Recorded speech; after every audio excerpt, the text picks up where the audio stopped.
Good morning. आशा करते हैं आप सभी तक आवाज़ पहुंच रही होगी। देखिए, कंपाउंड इंटरेस्ट के इस वीडियो में हम लोग आगे क्वेश्चन डिस्कस करेंगे और आज के इस वीडियो में मेनली इंस्टॉलमेंट वाले क्वेश्चन डिस्कस करेंगे। यही बोला गया कि 6800 रुपये उधार लिए गए, इस मूलधन को दो बराबर किस्तों में चुकाना है। यदि ब्याज की दर 12.5% है, दोनों किस्त बताइए। ठीक है, यानी प्रत्येक किस्त की वैल्यू बतानी है। रुपया कितना उधार लिया? 6800 रुपये उधार लिया गया और इस मूलधन को दो बराबर किस्तों में चुकाना है। एक दर कितनी है? 12.5%। तो इंस्टॉलमेंट वाले क्वेश्चन सोल्व करने के लिए आपको करना क्या है, ध्यान रखिएगा कि रेट परसेंट 12.5% है। 12.5% का मतलब 1/8। यदि आपको दो इंस्टॉलमेंट बनानी है तो आप शुरुआत में 8 का स्क्वायर 64 लिखेंगे। कितना लिखेंगे? 8 का स्क्वायर 64। 3 इंस्टॉलमेंट बनाई तो 8 का क्यूब 512 लिखेंगे। 4 इंस्टॉलमेंट बनाई तो 8 की पावर 4 4096 लिख लेंगे। ठीक है, आप एक एग्जाम्पल ज़रा समझिएगा। ये आपने ये 64 रुपये एक वर्ष बाद कितना हो जाएगा बताइए? 64 रुपये एक वर्ष बाद में 12.5% ब्याज की दर है, तो 12.5% को 1/8, 64 का 1/8 8 बढ़ जाएगा तो 72 हो जाएगा। कितना हो जाएगा? 72 हो जाएगा। तो 64 रुपये एक वर्ष बाद 72 हो जाएगा। ये 72 रुपये देखिए अगले वर्ष में कितना हो जाएगा? 72 का 1/8 8 9 बढ़ जाएगा तो कितना हो जाएगा? 81 हो जाएगा। तो 64 रुपये एक वर्ष बाद 72 हो जाएगा और उसके एक वर्ष बाद ये कितना हो जाएगा? 81 हो जाएगा। कितना हो जाएगा? 81 रुपये हो जाएगा। अब बताइए, यदि आपसे पूछा जाए कौन सा रुपया एक वर्ष बाद 81 हो रहा, तो आप कहेंगे 72 रुपये एक वर्ष बाद 81 हो रहा है। भाई 72 रुपये ही तो एक वर्ष बाद 81 हो रहा है। यदि आपसे पूछा जाए कौन सा रुपया 2 वर्ष बाद 81 हो रहा है, तो 64 रुपये 2 वर्ष बाद 81 हो रहा है। अब एक बात बताइए, यदि 72 रुपये एक वर्ष बाद 81 हो रहा है तो इसका मतलब इस 81 रुपया जो है इसमें क्या शामिल है? इसके हिसाब से देखेंगे तो इसके हिसाब से ये 72 रुपये शामिल है प्लस एक वर्ष का इसमें ब्याज शामिल है। 64 के हिसाब से देखेंगे तो इस 81 में क्या शामिल है? 64 रुपये प्लस 64 रुपये पर 2 वर्ष का ब्याज शामिल है। अब बताइए, ब्याज की दर 12.5% का मतलब 1/8 हुआ। आपने 8 का स्क्वायर 64 ले लिया मूलधन, तो 64 रुपये एक वर्ष बाद 72 हो जाएगा। 72 एक वर्ष बाद कितना हो जाएगा? 81 हो जाएगा। तो 64 रुपये 2 वर्ष बाद 81 हो गया और 72 रुपये एक वर्ष बाद 81 हो गया। तो आपसे पूछा जाए कौन सा रुपया एक वर्ष बाद 81 हो रहा, तो 72 रुपये एक वर्ष बाद 81 हो रहा। कौन सा रुपया 2 वर्ष बाद 81 हो रहा, तो 64 रुपये 2 वर्ष बाद 81 हो रहा है। ये बात आपको समझ में आ गई होगी। सेम अब जरा देखिए, इस क्वेश्चन को जब आप सोल्व करेंगे तो 12.5% का मतलब 1/8 हो गया। तो 8 का स्क्वायर आपने कितना ले लिया? 64। 64 रुपये एक वर्ष बाद कितना हो जाएगा? 72 हो जाएगा। 72 रुपये एक वर्ष बाद में 81 हो जाएगा। तो बताइए, 72 रुपये एक वर्ष बाद में 81 हो रहा है, तो यदि आप एक वर्ष बाद 81 रुपये की किस्त देंगे जाके, तो इससे कितना रुपया अदा होगा? 72 रुपये प्लस उसका ब्याज अदा हो जाएगा। यदि आप एक वर्ष बाद 81 रुपये की इंस्टॉलमेंट देंगे जाके, तो इससे 72 रुपये प्लस उसका एक वर्ष का ब्याज अदा हो जाएगा। यदि आप 2 वर्ष बाद 81 रुपये देंगे, तो कौन सा रुपया 2 वर्ष बाद 81 हो रहा, तो 64 रुपये 2 वर्ष बाद 81 हो रहा, तो 64 रुपये प्लस उसका ब्याज अदा हो जाएगा। तो 81 रुपये की 2 इंस्टॉलमेंट देंगे तो रुपया कितना? 72 64 136 अदा हो जाएगा। कितना अदा हो जाएगा? 136 अदा हो जाएगा। तो 81 के लिए आप 2 इंस्टॉलमेंट देंगे तो रुपया 136 अदा हो जाएगा। रुपया इसका 2 गुना है तो इंस्टॉलमेंट 2 गुनी करनी पड़ेगी। रुपया 3 गुना है तो इंस्टॉलमेंट 3 गुनी करनी पड़ेगी। अब बताइए, रुपया उधार कितना लिया? 6800। क्वेश्चन में कितना है? 136। तो कितने गुना है? कंपेयर कर लीजिए। हमारे हिसाब से रुपया 136, क्वेश्चन में 6800, कितने गुना है? तो 6800 बटे 136। 136 पंचे 680, 50 गुना। तो मूलधन 81, तो इंस्टॉलमेंट 50 गुना कर दीजिए। कितना आ जाएगा? 4050।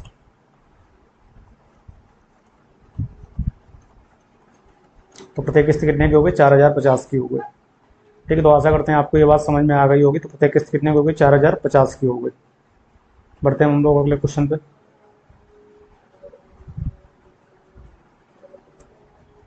16,224 रुपये 2 साल के लिए उधार लिए गए, दर 4%। और 4% का मतलब 1/25 हो गया। तो 2 वर्ष से 25 का स्क्वायर 625। बताइए, 625 ले लेंगे। अब 625 एक वर्ष बाद में कितना हो जाएगा? 650 हो जाएगा। 650 एक वर्ष बाद में कितना हो जाएगा? 676 हो जाएगा। अब बताइए, यदि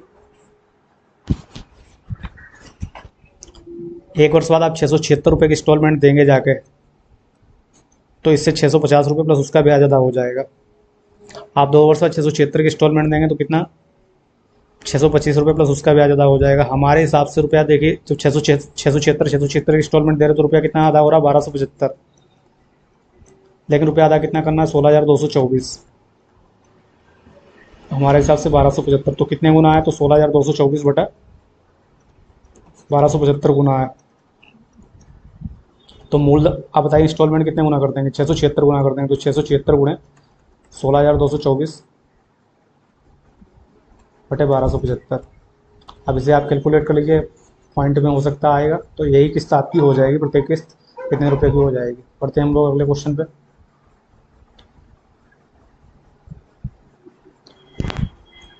एक आदमी स्कूटर इस शर्त पे खरीदता है कि 24,000 रुपये अभी देगा, बची हुई राशि 5% की दर से चक्रवृद्धि ब्याज की 2 बराबर वार्षिक किस्त 10,584 रुपये चुकाता है। यानी 24,000 रुपये तो तुरंत नगद दे दिया, बची हुई राशि चुकाने के लिए 10,584 रुपये की 2 किस्तें देता है, और 8% 5% है। अब जरा देखिए 5% का मतलब 1/20 हुआ, 2 वर्ष की बात हो रही है तो 20 का स्क्वायर 400 लेकर के बताइए 400 रुपये 1 वर्ष बाद में कितना हो जाएगा। तो 400 का 1/20 निकालेंगे, 20 बढ़ जाएगा 420 हो जाएगा।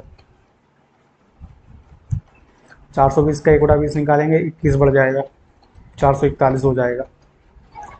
अब बताइए वो 1 वर्ष बाद 441 देगा तो इससे 420 रुपये प्लस उसका ब्याज अदा हो जाएगा। 2 वर्ष बाद 441 देगा तो इससे 400 रुपये प्लस उसका ब्याज अदा हो जाएगा। तो हमारे हिसाब से 441 की इंस्टॉलमेंट देने से 420 400 कितना 820 रुपये अदा हो जाएगा। लेकिन वो 441 की इंस्टॉलमेंट ना देकर 10,584 की इंस्टॉलमेंट दे रहा। तो बताइए कितने गुना है इंस्टॉलमेंट। 10,584 को 441 से डिवाइड कर दीजिए, 441 दूनी 882, तो कितना बचा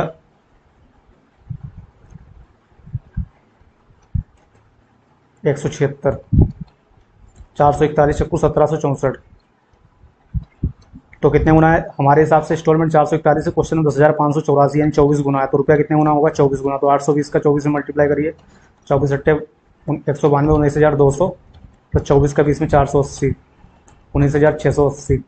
तो 19,000 यानी जो उसने इंस्टॉलमेंट में रुपया अदा किया वो किसका अदा किया 19,026 जो इंस्टॉलमेंट में रुपया अदा किया है वो 19,680 रुपये का ब्याज अदा किया है और प्लस रुपया अदा किया है। तो 24,000 प्लस 19,680 कितना हो गया 43,680। तो स्कूटर की मूल कीमत क्या थी 43,680। आशा करते हैं आपको क्वेश्चन क्लियर हो गया होगा। बढ़ते हैं हम लोग अगले क्वेश्चन पे।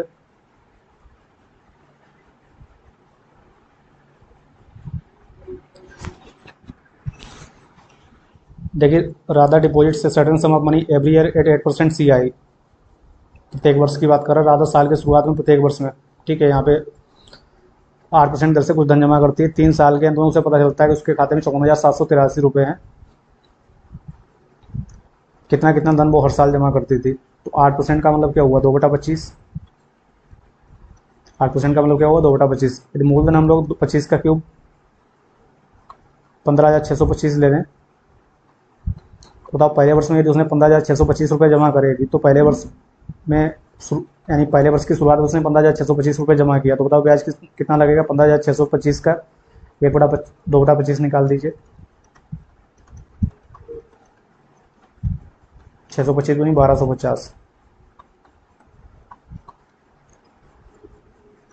अब दूसरे साल की शुरुआत में उसने 15,625 रुपये और जमा कर दिया तो ये 15,625 का डबल कितना आ जाएगा 31,250 आ जाएगा। प्लस ये 1250 का डबल कितना 2500 और इस 1250 पे भी ब्याज लगेगा। तो 1250 पे ब्याज कितना लगेगा 1250 का 2/25 निकाल दीजिए, 100 रुपये और बढ़ जाएगा।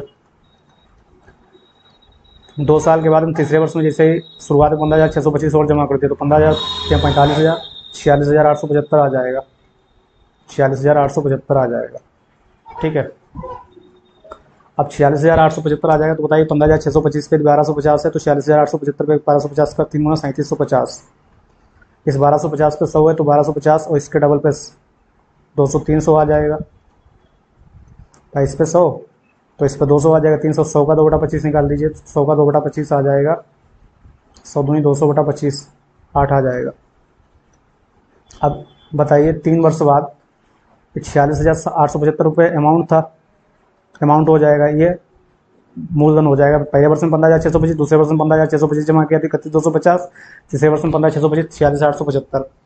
46,875 ये हो गया। अब यहाँ पे ऐड करिए 1250 2500 3750 और 3750 7500। 46,875 में 7500 और ऐड कर दीजिए प्लस 408 तो 53,000 46,800 7,000 53,800 54,375 54,775 54,783। क्वेश्चन में भी कितना है 54,783। ठीक है, तो जितना हमारे हिसाब से हो रहा है उतने क्वेश्चन में नहीं, सेम 1:1 बन रहा, तो मूलधन हमारा कितना रहेगा, 15,625 रुपये रहेगा। तो हर साल वो कितना रुपये जमा करता है, 15,625। यही यदि हमारे हिसाब से 54,753 होता है और ये डबल होता है तो हम ये रुपया डबल करते, यानी इसे 2 से मल्टीप्लाई करते। तो इसका मतलब प्रत्येक साल में वो कितना रुपया जमा करता है, 15,625 जमा करता है। आशा करते हैं आप लोगों के क्वेश्चन क्लियर हो गया। वो करते हैं हम लोग अगले क्वेश्चन पे। कह रहा है 39,030 रुपये को ए और बी में इस प्रकार बांटा गया है कि 4% की चक्रवृद्धि ब्याज की दर पर ए का हिस्सा 7 साल बाद, ए का हिस्सा बोली 7 साल बाद क्या हो जाएगा, ए इंटू 1+4/25 100 की पावर 7, पी इंटू 1+r/100 की पावर n। ठीक है, बी का हिस्सा 9 साल बाद, बी को दिया गया हिस्सा हमने बी मान लिया, 1+r/100 की पावर, हर जगह रेट परसेंट 4 है 9। अब यहाँ 7 पावर या 9 पावर, 2 पावर बचेगी, तो a/b बराबर कितना जाएगा, 1+4/100 की पावर 2, 4 एकन 4, 25 एकू 100, 25 एकन 25 एक 26/25, 26/25 का स्क्वायर 676/625। तो हम इन दोनों का सम निकालेंगे, 676/625 कितना जाएगा, 1301 आ जाएगा। क्वेश्चन में कितना जाएगा, 39,030, 1301 या 3903, 30 गुना है, तो मूलधन 30 गुना है, तो इसका मतलब क्या है, 676 गुणे 30,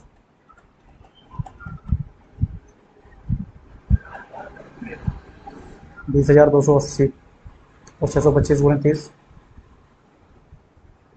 18,750।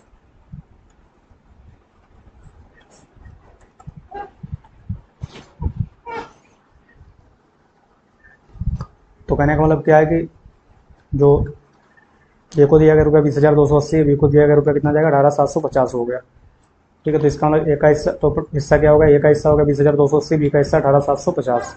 आशा करते हैं आपको ये क्वेश्चन क्लियर हो गया। बढ़ते हैं हम लोग अगले क्वेश्चन पे। ठीक है, बाकी फिर हम लोग अगले वीडियो में डिस्कस करेंगे। 5 क्वेश्चन हो गए इस वीडियो में। थैंक यू सभी स्टूडेंट को।